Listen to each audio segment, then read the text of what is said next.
Eh bien, bonjour à toutes et tous. Merci de nous rejoindre aujourd'hui on sait que vous êtes nombreux et nombreuses, donc merci de prendre ce temps sur vos vies personnelles et militantes pour ce webinaire. Donc, on organise à 3 structures qu'on va vous présenter tout à l'heure plus en détail autour de la notion d'écoute citoyenne que l'on souhaite placer au cœur de vos stratégies électorales pour les municipales 2026.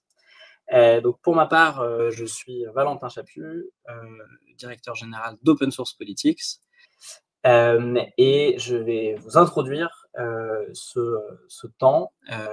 On a choisi de faire un format assez court et dynamique parce qu'on sait que le temps est précieux. Donc 45 minutes, on s'engage à pas faire plus long et dans ce temps-là, à permettre à la fois les présentations de ce qu'on a à vous dire, mais aussi de vous laisser un petit temps d'interaction. Alors, cette interaction, elle va passer par le chat qui est à votre disposition. Donc, vous allez déposer vos questions au fur et à mesure et nous y répondrons à la fin dans un temps dédié. On a invité le plus largement possible les personnes intéressées et impliquées dans les élections municipales 2026, ce qui veut dire que vous êtes parfois en situation de concurrence en venant d'horizons politiques différents, et donc on vous demandera naturellement de respecter les opinions de chacun et de rester dans des échanges courtois sans trop de parti pris. On est là pour vous apporter des choses utiles sans doute à tous ceux qui veulent placer les citoyens au cœur de leur démarche. Comment mener une campagne à succès? C'est la question centrale qu'on vous propose d'aborder ce soir. Et pour cela, on va vous partager quelques-uns de nos ingrédients, quelques recettes, et essayer de réfléchir, en tout cas de vous proposer nos pistes sur ce qui est nouveau en 2026 par rapport aux campagnes précédentes, 2014, 2020, et aux autres échelles de campagne électorale dans lesquelles vous avez pu être engagé récemment. Et donc, on a essayé de rassembler quelques idées sans chercher à être exhaustif, mais vraiment en insistant sur des points qui nous paraissent clés. Et on va vous les partager et ensuite, sans doute, pouvoir en discuter. L'idée de cet échange, c'est aussi de permettre d'illustrer avec 3 cas concrets de mobilisation de l'écoute citoyenne grâce à des outils numériques qu'on vous propose de parcourir, de découvrir ensemble. Et évidemment, on pourra répondre ensuite à vos questions. On finira par vous présenter voilà, ces services en action et les offres d'accompagnement que nous déployons. Et donc, je vais pouvoir passer la parole à Axel Muller, qui représente aujourd'hui Common, qu'il aura l'occasion de présenter un petit peu plus tard. Et donc, Axel, comment mener une campagne à succès? Vaste programme. Merci Valentin. Du coup, enchanté tout le monde. Merci d'être là effectivement avec nous. Donc moi, Axel, je travaille chez Common. Donc on propose une plateforme de mobilisation, mais c'est pas le sujet de maintenant. Comment mener du coup une campagne à succès? Question compliquée. On va essayer de répondre par 3 points assez simples. La première étant qu'effectivement chaque action compte, et on parle bien d'action. Il y a un enjeu en fait d'avoir une présence et une visibilité optimale de partout, donc que ça soit en ligne, sur les réseaux sociaux, mais également sur le terrain, via du tractage, de l'affichage, via du porte-à-porte, avec un challenge d'avoir des moyens et des budgets limités. Et donc c'est là où il y a premièrement un besoin aussi d'avoir une très bonne organisation et des outils efficaces. Le deuxième point, c'est donc que le face-à-face est indispensable. Donc ça, c'est des choses qui ont été prouvées depuis de nombreuses années via notamment de la donnée, que les interactions en face-à-face sont beaucoup plus à même de convaincre via du porte-à-porte, de l'échange sur le terrain, via du tractage, etc. Ce sont souvent des méthodes assez compliquées à mettre en place, assez laborieuses, de par des outils parfois un peu manuels avec son fichier Excel et sa carte papier. Donc c'est pour ça qu'à nouveau, l'utilisation d'outils rend ce porte-à-porte d'autant plus efficace et une réussite. Et quand on parle de données, aujourd'hui, les données qui sont communes, c'est que vous avez des taux de conversion qui sont de une personne sur 14. Vous pouvez convaincre versus, par exemple, une personne sur 38 ou une sur 10 000 seulement via les réseaux sociaux. Donc effectivement, le contact physique est parfois peut être un peu décourageant, mais il faut rien abandonner. Et d'autant plus quand vous êtes accompagné avec des outils efficaces. Et enfin, le dernier point, c'est que c'est quelque chose qu'on oublie peut-être parfois parce que la campagne officielle se déroule sur 6 mois. Mais une campagne se déroule en fait sur un temps beaucoup plus long, que le contact avec les citoyens, la constitution d'une base de contact qualifiée prend beaucoup plus de temps et du coup comment dire, votre campagne réelle commence dès maintenant, voire même a commencé depuis déjà plusieurs mois dans certaines villes. Et donc, il faut en effet s'inscrire dans un temps long euh, et voilà, et se mobiliser les citoyens dès à présent. Merci Axel, on va avoir l'occasion de revenir en détail et en présentant des outils sur qu'est-ce que ça veut dire concrètement de mettre en place ce type de réflexion stratégique sur le temps long, de construction de bases de données et d'organisation d'actions efficaces. Justement, on va passer la parole à Adrien Duguay, qui est donc la troisième structure organisatrice de ce webinaire, Citypo, qui aura aussi l'occasion de se présenter dans la foulée. Finalement, c'est presque maintenant des choses qu'on connaît depuis quelques années, le fait que chaque action compte, que rencontrer en porte-à-porte, en face-à-face les gens, c'est plus efficace que les affiches ou les publications sur les réseaux sociaux, et que ça doit évidemment être construit sur le temps long.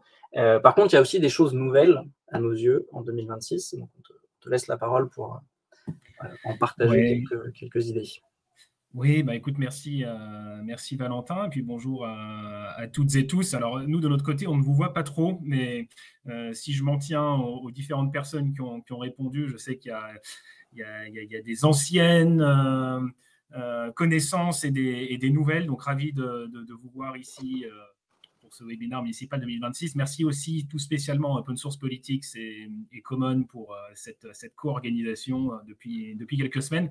Alors effectivement, en 2026, il y a quand même pas mal de choses qui ont changé. Je sais que certains d'entre vous étaient déjà là en 2020. Bien sûr que les fondamentaux des campagnes sont restés un petit peu les mêmes, mais je vais mettre l'appui et l'accent très rapidement sur les nouvelles tendances. Alors, il y a des tendances qui vous parlent déjà, qui sont j'allais dire, des tendances qui sont rentrées dans les mœurs, beaucoup plus en 2026 qu'en 2020, et c'est la question de la systématisation de la collecte de données sur chaque action. C'est-à-dire qu'on avait tous cette intuition qu'on menait des actions de campagne pendant des années et des années sans forcément arriver à les transformer, qu'on avait des discussions avec des citoyens, des citoyennes sans arriver à faire le suivi de façon efficace. Donc l'idée en 2026, et si vous êtes dans votre campagne dès maintenant ou si vous allez la lancer, c'est d'adopter comme stratégie et comme j'allais dire, comme ligne directrice principale, le fait de toujours collecter des données sur chacune des actions que vous allez mener. À chaque fois que vous faites une réunion publique, à chaque fois que vous allez sur le terrain, que vous menez une action en ligne, que vous rentrez en contact avec des nouvelles personnes, il faut que vous collectiez des informations, des données. Alors les données, c'est des données personnelles, évidemment, donc les fameux emails, numéros de téléphone pour recontacter et créer du lien avec les citoyens. Et puis aussi, c'est des données sur le fond, quels sont les centres d'intérêt, comment réagir, comment s'ancrer dans le local de façon plus efficace. Donc cette idée de collecte de données systématique sur toutes les actions, en ligne et sur le terrain, elle est encore plus importante en 2026. Voilà. Et évidemment, les outils et les environnements de travail qu'on met à votre disposition sont là pour faciliter cela, mais c'est quelque chose, c'est un marqueur important par rapport à 2020. Maintenant, tout le monde collecte des données de façon systématique, donc vous devez vous y mettre aussi. Ça, c'est un premier élément. Un deuxième élément, alors je ne sais pas si j'ai le contrôle des slides ou si on passe...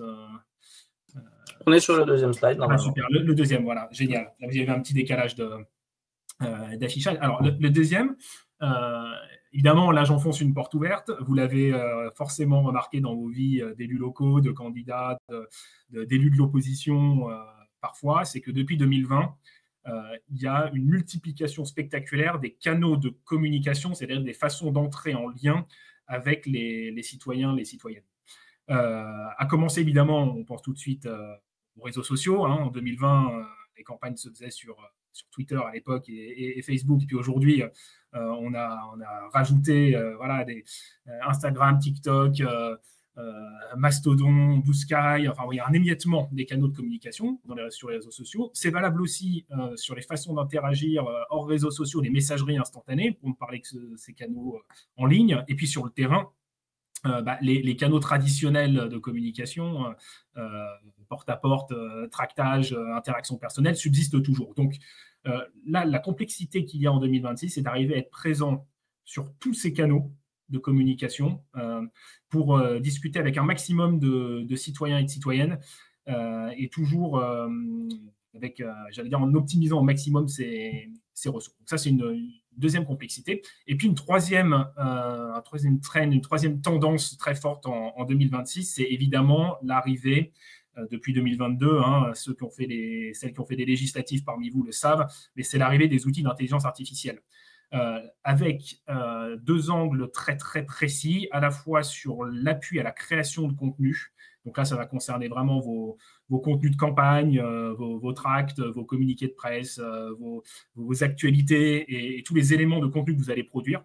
Et puis aussi, et je pense qu'on va avoir l'occasion d'en parler avec notre petit blog sur les consultations citoyennes, sur l'analyse de tout ce que vous allez recevoir comme données. Donc ça, c'est des éléments qu'il va falloir prendre en compte, encore une fois, parce que toutes les autres campagnes autour de vous vont l'utiliser. Donc, il faut savoir les manipuler à bon escient pour renforcer votre campagne. Voilà. Donc, merci, Adrien. On va maintenant passer à un temps de présentation, finalement, de ces concepts et ces outils qui peuvent vous permettre justement de mener une campagne réussie en 2026 au regard de ces enjeux nouveaux, de ces méthodes, notamment numériques, de faire une meilleure campagne physique. Ce lien-là est toujours très fort. On va donc successivement, nos trois structures, vous présenter un prototype, un pilote qui peut vous intéresser. On va donc repasser tout de suite la parole à Adrien et du coup également le partage d'écran. Et puis on enchaînera avec les deux autres avant de mettre tout cela en cohérence.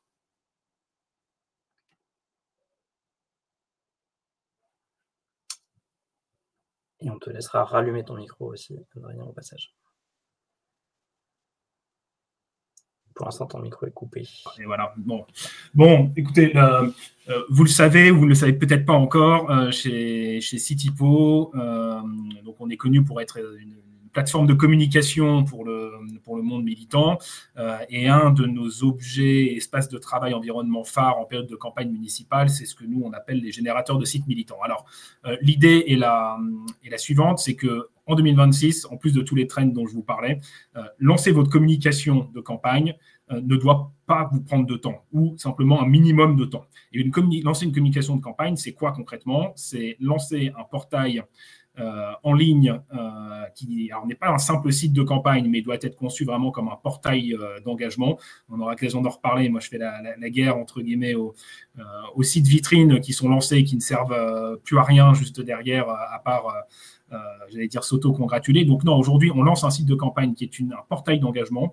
On essaye d'identifier très, très rapidement où sont nos contacts et de travailler un petit peu sur ces bases de contacts, ces bases de données. Et puis, on déploie dès que possible des outils de communication de type newsletter, SMS. Donc ça, c'est lancer son architecture de communication pour essayer de multiplier les points avec les citoyens. Alors, à l'écran, vous avez depuis tout à l'heure évidemment une visibilité de notre générateur de sites. Je vous présente Jeanne Martin, qui est avec nous depuis 2019 et qui en réalité a fait déjà plus de 300 campagnes. Vous la reconnaîtrez certainement. Sur quoi je veux attirer votre attention, c'est que aujourd'hui, lancer un site de campagne, ça doit être extrêmement simple, c'est-à-dire, en tout cas chez nous, vous utilisez des templates prédédiés, vous allez créer directement des blocs de campagne, vous allez directement agencer vos photos, le menu, votre équipe,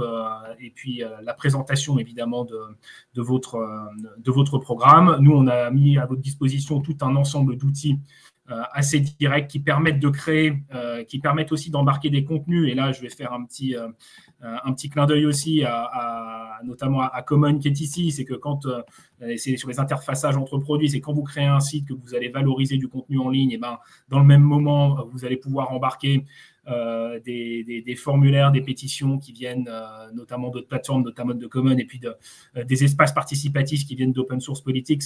Et une fois que vous avez cette visibilité en ligne, alors je vous partage évidemment ce que ça veut dire, un site de campagne en ligne, là que je crée devant vous en live, et ben, vous êtes en mesure de commencer à créer des contenus, des événements, des actions, et à créer des points de contact, alors sur les réseaux sociaux ou en dehors des réseaux sociaux avec les citoyens et les citoyennes. Et puis, dernier élément, parce qu'évidemment, on est contraint, on a beaucoup de choses à vous dire dans ce webinaire, mais dernier élément de présentation, une fois que vous avez une base de contact un peu structurée, une fois que vous avez commencé à définir des messages, et bien l'idée c'est d'aller assez efficacement communiquer. Alors ça se fait avec des outils évidemment de newsletter, des outils de SMS, les uns et les autres. Vous avez forcément utilisé ça dans vos campagnes respectives. En tout cas, cette boucle-là, campagne en ligne, site de campagne, capacité à organiser un petit peu ses contacts. Je vous montre aussi rapidement, hein, c'est les éléments de CRM, mais d'organiser ses contacts et puis derrière d'aller créer des campagnes de communication ciblées. C'est le b.a.-ba des campagnes et ça ne doit pas vous prendre de temps. Et chez nous, pas prendre de temps, c'est-à-dire qu'on vise souvent des lancements avec ce type d'objet en 24 heures. Et une fois que vous avez ça, eh ben, c'est parti sur le terrain, articuler, valoriser votre programme et vos actions et aller à la rencontre des citoyens. Voilà. Merci beaucoup, Adrien, pour cette première présentation.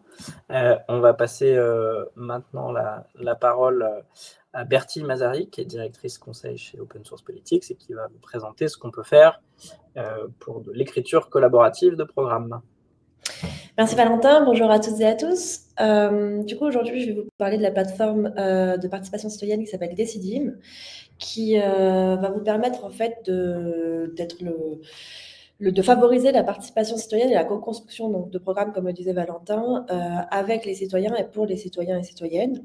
Donc en fait, c'est une plateforme de participation citoyenne qui va vous permettre plusieurs actions, comme de rassembler, collecter et centraliser les propositions citoyennes, diffuser des questionnaires, partager des informations clés sur votre campagne participative, mettre en avant des événements, organiser des rencontres et les diffuser et les partager, mais aussi permettre à des citoyens et citoyennes d'en co-créer aussi et donc d'annoncer qu'ils souhaitent se réunir et engager un événement en autonomie.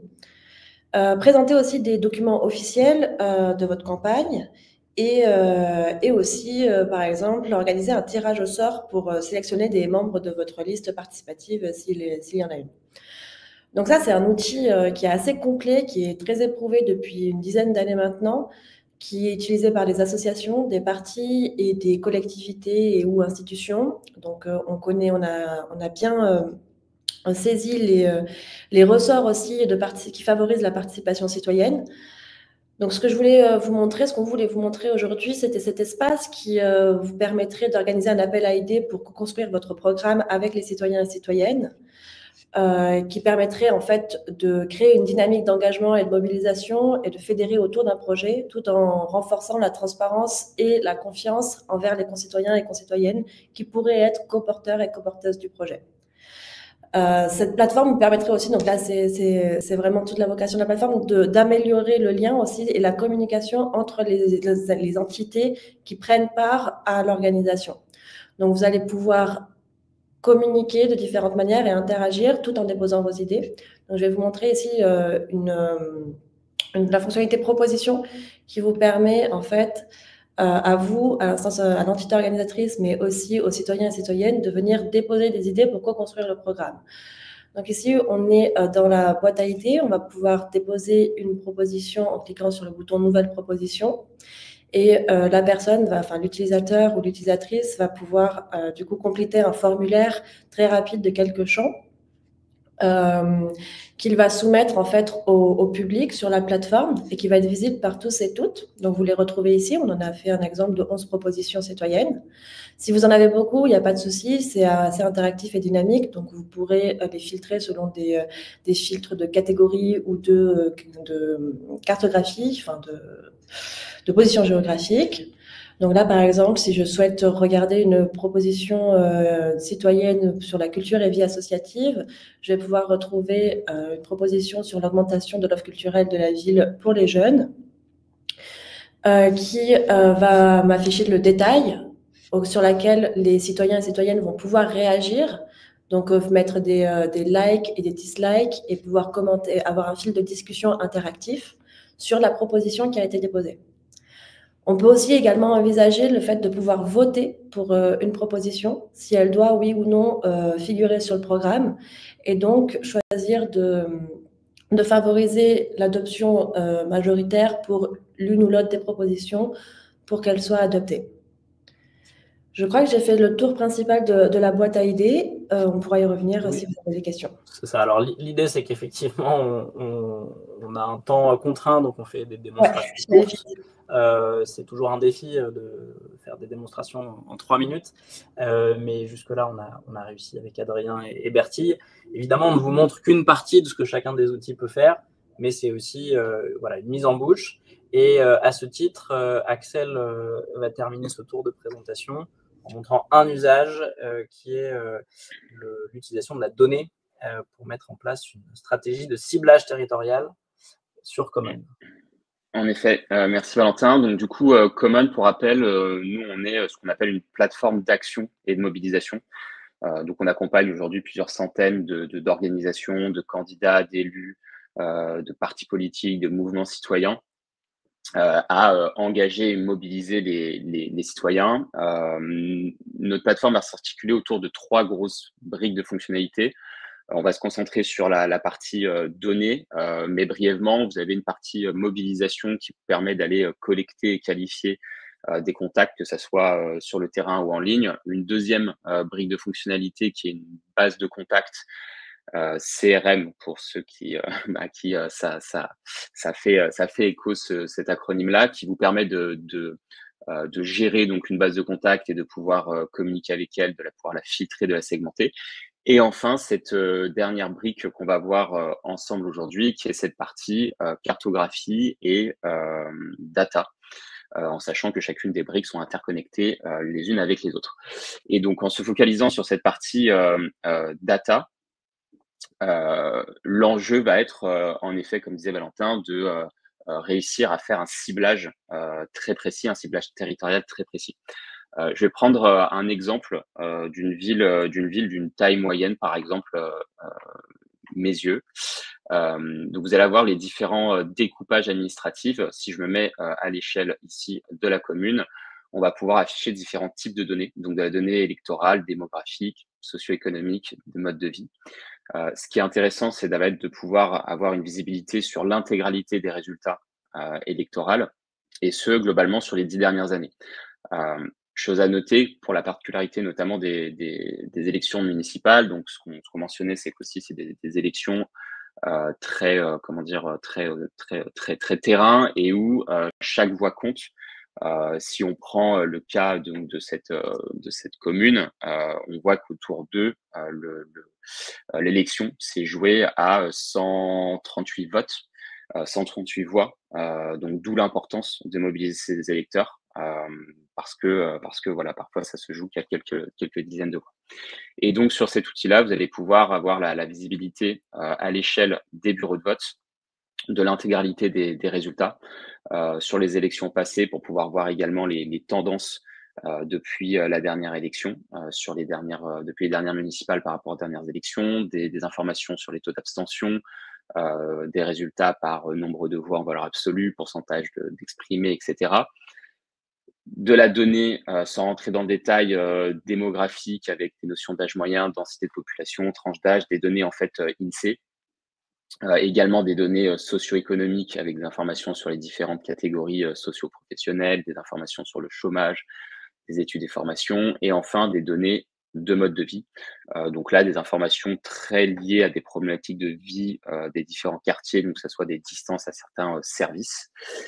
Et tout l'enjeu, toute la puissance de l'outil Common, ça va être de pouvoir faire derrière des analyses croisées. Alors, j'enlève juste cette analyse-là. Donc, des analyses croisées, et donc de pouvoir aller cibler des bureaux de vote des territoires par rapport à des cibles à qui on veut s'adresser. Et donc, par exemple, je veux m'adresser, moi je suis aux dernières municipales au Tour 1, liste bon, par exemple, mettons les Républicains. Donc, je veux plutôt parler à mon électorat en priorité et à une certaine tranche d'âge de la population. Donc, par exemple, plutôt les jeunes, 15-29 ans. On peut rajouter autant de critères qu'on veut. Et donc, sur Common, on va vous afficher une notion de priorité. Avec priorité 1, les bureaux de vote, en l'occurrence ces 5-là, qui correspondent le plus à ces 2 critères-là, et sur lesquels vous allez donc pouvoir mener des actions. Comme je disais juste avant, chacune des briques sont imbriquées les unes aux autres. Et donc, on peut utiliser la data pour aller faire une action, envoyer des SMS, des emails ou aller créer une action de porte-à-porte. Mais donc là, on rentre sur une autre brique. Donc voilà, brièvement, comment est-ce qu'on peut utiliser la donnée et cette cartographie dans un but de transformer ça en action pour pouvoir mobiliser les citoyens et ses électeurs. Très bien. Ben, merci beaucoup, Axel. Je vais reprendre la main sur le partage. Et donc, on va revenir sur nos slides à nouveau. On s'est concentré aujourd'hui sur des petits points de focus, mais derrière, chaque outil peut faire beaucoup plus. Et comme vous l'avez vu, il y a une forme de complémentarité possible. On va avoir un outil avec Citipo qui va être vraiment votre porte d'entrée pour communiquer de manière efficace autour de votre campagne sur tous les canaux et bien organiser cela. Cet outil peut intégrer une brique participative issue de ce que nous, Open Source Politics, on a l'habitude de déployer pour des campagnes, des institutions, des organisations. Donc vraiment de la participation, des appels à idées, des questionnaires, de l'organisation de rencontres et cette brique vraiment citoyenne, participative. Et puis, il y a des bases de données qui peuvent se synchroniser aussi, notamment avec Common. Et vous avez vu que là-dessus, il y a tout un enjeu de cartographier un territoire, pouvoir localiser aussi vos contacts, vos militants, vos colistiers, pour les déployer ensuite le plus efficacement sur le terrain. Et donc, il y a des intégrations qui existent et une certaine complémentarité qui peut être faite entre tous ces outils.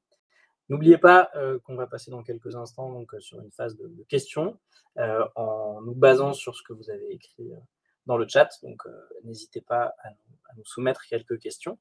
Et puis, aujourd'hui, à l'occasion donc, de ce webinaire, on a voulu aussi montrer que la complémentarité entre nos projets et nos structures va encore au-delà de la brique technique. Il y a un enjeu à pouvoir capitaliser évidemment sur un et potentiellement 2 ou 3 outils pour mener des campagnes réussies en 2026. Alors évidemment, dans chacun des cas,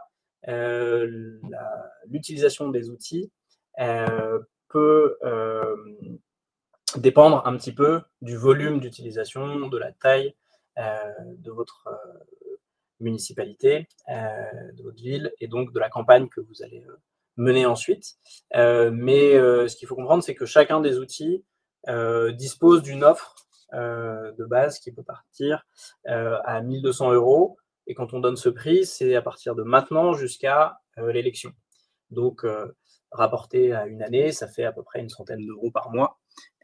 pour utiliser nos outils, donc chacune des briques. Et en plus, on a créé cette offre spéciale valable donc sur le mois d'avril de cette année, pour insister sur cette complémentarité. Et donc, on va trouver à la fois potentialité de faire une remise supplémentaire sur ces prix d'entrée dans le cas où vous avez besoin de mobiliser plusieurs des outils, et on vous encourage fortement à le faire. Au-delà des outils, on déploie un dispositif d'accompagnement stratégique, parce que on est bien placé pour savoir que les outils numériques ne sont pas magiques, même s'ils font beaucoup de choses. Il faut aussi savoir les utiliser à bon escient.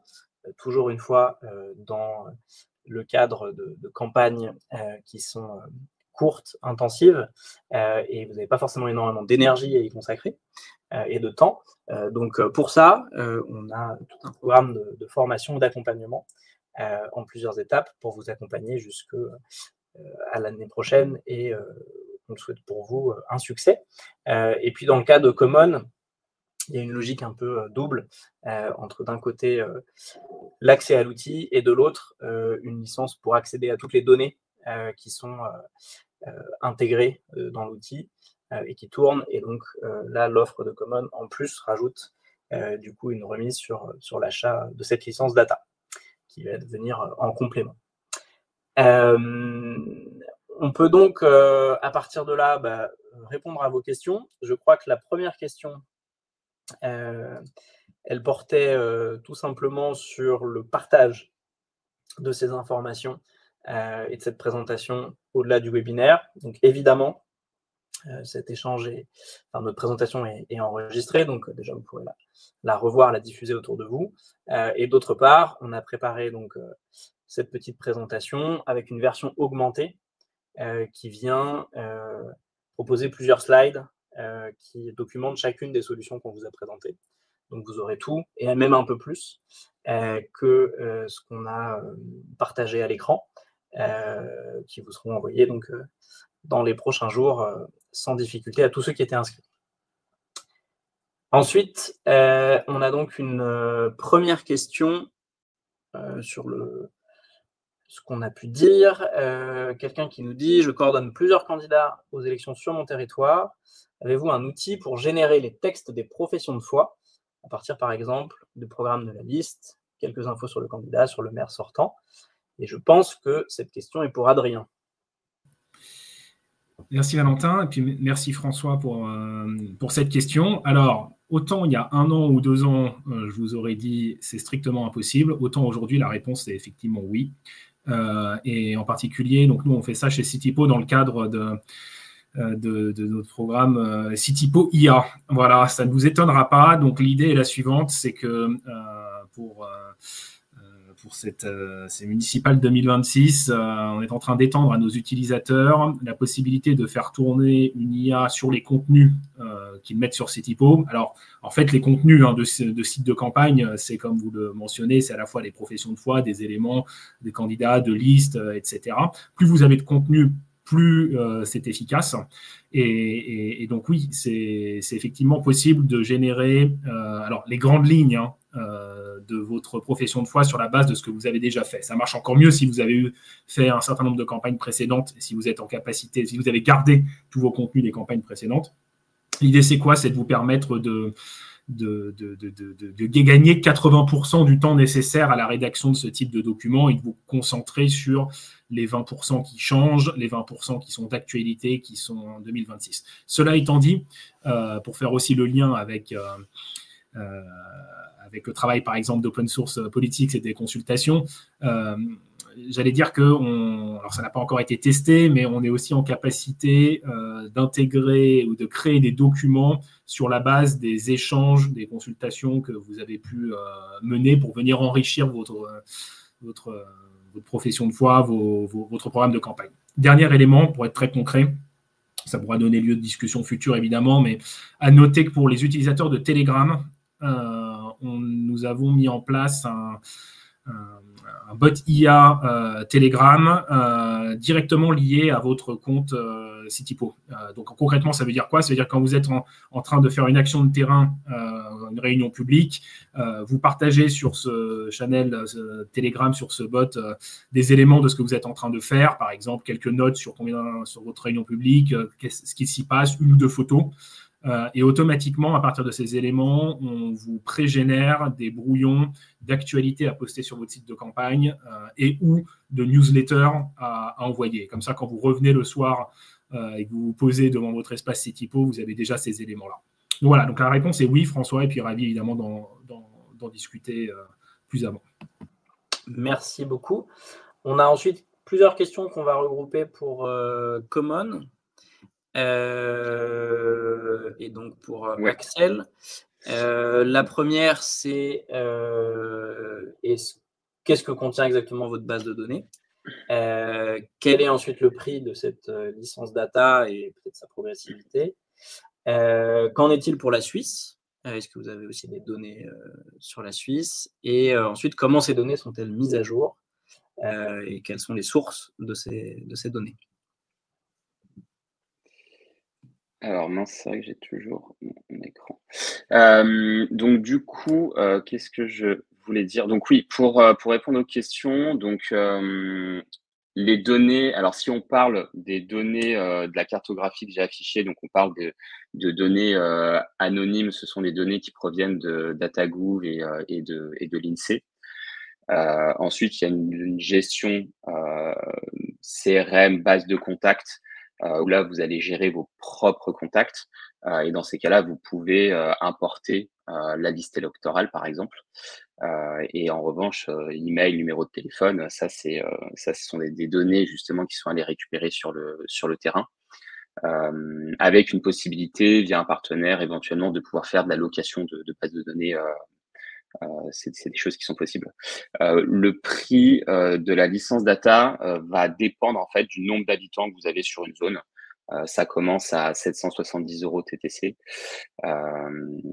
pour des villes de moins de 25 000 habitants. Et puis ensuite, vous avez différents paliers. Donc, ravi d'en rediscuter par la suite. Et pour la Suisse, sur les données, on a donc sur Common la cartographie, mais à ma connaissance, pas encore intégré des données. Donc, on ouvre ça, les différents pays, au fur et à mesure des demandes qu'on a. Donc, si jamais, en tout cas, donc Dominique, vous avez pour la Suisse, excusez-moi, c'est une autre question, donc c'est pas Dominique, je sais pas qui a posé la question pour la Suisse, mais en tout cas, c'est des choses qu'on peut voir ensemble. Et sur la mise à jour des données, en tout cas pour la France, les mises à jour sont faites de manière régulière sur la partie données électorales. Elles sont faites en fait le soir même du premier tour. Si je prends un exemple concret sur les dernières élections législatives l'année dernière, les résultats étaient affichés et mis à jour le soir même des résultats du premier tour. Très bien, merci pour tout ça. La question sur la Suisse portait aussi sur Decidim et donc notre service Open Source Politics. Ça, pour le coup, il n'y a aucun sujet. On peut déployer le même type de plateforme et de démarche, quel que soit le contexte. Et d'ailleurs, Decidim, le logiciel qu'on utilise, est déjà assez utilisé aussi en Suisse, notamment à Neuchâtel, à Genève, à Lausanne, entre autres.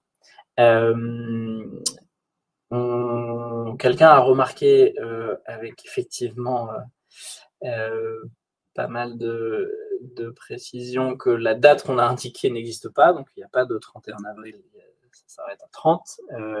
On va corriger ça dans les slides, mais toujours est-il que donc vous avez ce mois-ci et puis on vous accordera peut-être un jour de plus du coup pour bénéficier de ces offres.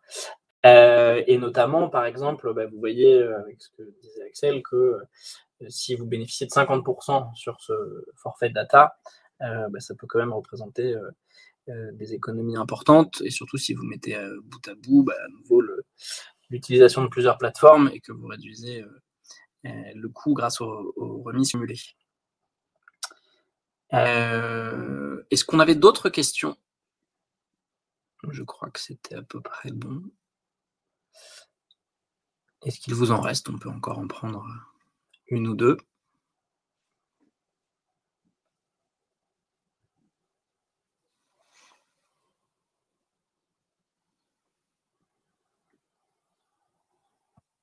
Et sinon, donc... Ah si, question sur les paiements. Les comptes de campagne ne sont ouverts qu'en septembre. Que préconisez-vous pour pouvoir se servir des outils avant septembre?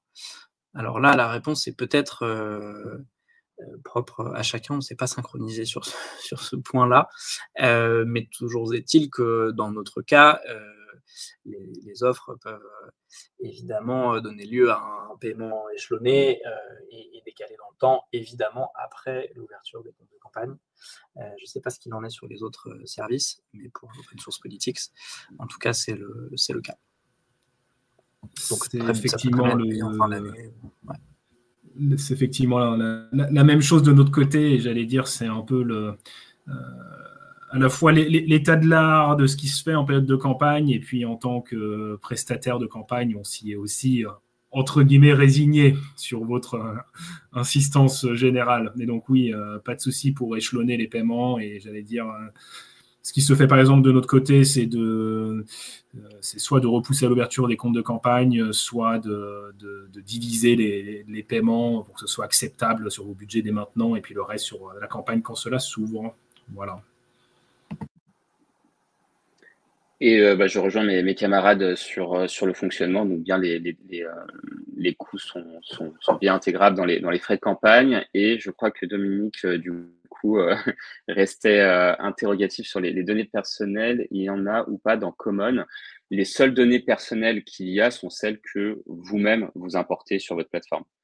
Sinon, les données qui sont affichées sur notre outil data sont des données anonymisées, puisque c'est des données qui proviennent de l'INSEE et de DataGouv.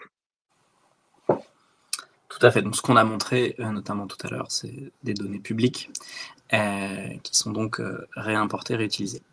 Est-ce que je peux me permettre une toute dernière petite remarque qui vaut pour nous tous et pour répondre à la question aussi de Dominique? Les trois outils là dont on parle, nos trois équipes, Citypo, Common, Open Source Politics, étant tous les trois basés en France et créés en Europe, on est évidemment tenu de répondre aux impératifs du RGPD, et je ne vais pas trop m'exposer en disant que ce soit sur Common, que ce soit sur Citypo et Open Source Politics, vous restez maître de vos données, ce que vous mettez dedans, ce que vous exportez ensuite, et c'est comme ça qu'on fonctionne, et c'est encore plus important par les temps qui courent. Voilà.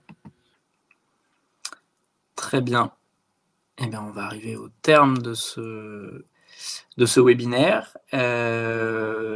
Merci du coup aux commentaires de Philippe.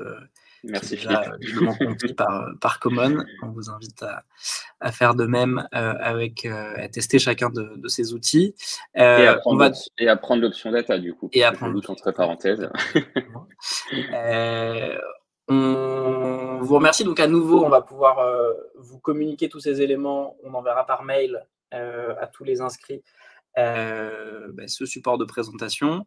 On va rester de toute façon les uns et les autres à votre écoute et disposition pour des questions. Et puis même si la frontière entre les outils n'est pas évidente pour vous, n'hésitez pas à contacter l'un d'entre nous. Et ensuite, on peut rediriger aussi naturellement vers celui qui est le plus pertinent pour répondre à certains des usages. Et puis à nouveau, concevoir quelque chose de groupé qui part des outils, mais qui, comme on le disait, peut aussi aller vers un accompagnement un peu plus poussé si vous souhaitez mettre l'écoute citoyenne au cœur de votre stratégie électorale pour que ça vous prenne le moins de temps possible, un budget raisonnable et que ça vous permette de démultiplier votre présence sur le terrain et votre action. Merci donc à toutes et tous pour votre écoute, votre participation, et puis merci chez nous aussi à Sarah qui a œuvré pour organiser ce webinaire.